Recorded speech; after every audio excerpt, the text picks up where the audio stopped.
Isaiah chapter 57, verse 15 says, "For thus says the high and lofty one, who inhabits eternity, whose name is holy. I dwell in the high and holy place, with him who has a contrite and humble spirit, to revive the spirit of the humble and to revive the heart of the contrite ones." Suffering is not just inevitable. Suffering is the pathway to reach the high and lofty one.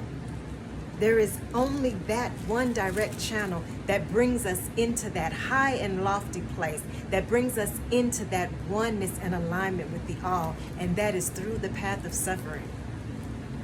The scripture says that the high and lofty one who inhabits eternity, the great I am, the all in all,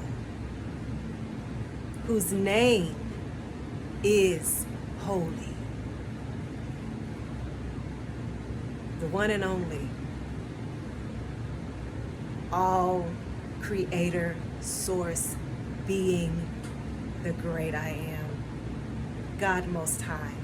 I dwell in the high and holy place with him who has a contrite and humble spirit. And he's there with him, as it goes on to say, to revive the spirit of the humble and to revive the heart of the contrite. Now, those of a contrite heart, contrite means broken and in despair and in deep sorrow of suffering. And those of a contrite heart and an humble spirit, because they've been broken and beaten and lowered down to a place of humility, to a humble state. You've been humbled because you've been broken.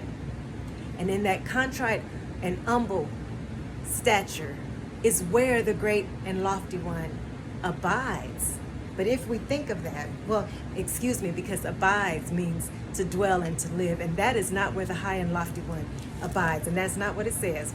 "For thus says the high and lofty one, who inhabits eternity, whose name is holy, I dwell in the high and holy place, with him who has a contrite and humble spirit."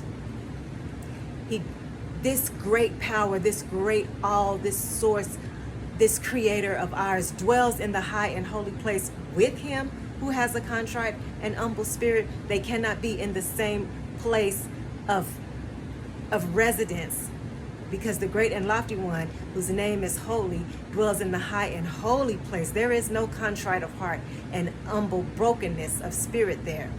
But the scripture says that this presence dwells there in the high and holy place with him who has a contrite and humble spirit, to revive the spirit of the humble and to revive the heart of the contrite ones. He dwells in the high and holy place to be able to revive the heart of the contrite ones and of the humble, broken spirited.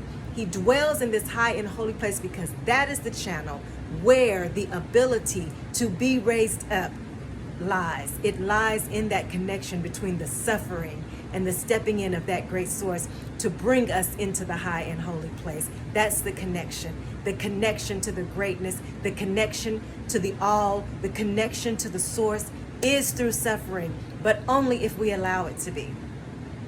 Because if we allow suffering to overtake us and to overcome us and to consume us, we will just simply be destroyed. But if we allow suffering to drive us deeper, to turn us to alignment, to move us to recognize where that channel, where that opening is with the Most High, with the high and lofty one, where that opening is to receive that raising up, to receive that reviving. If we allow suffering to cause us to tune out and to tune in and align with that great source, there is that divine connection that is created only in that place of suffering to the point of aligning, to the point of being revived and lifted to the high and holy place. Suffering is the channel if you use it correctly. Namaste.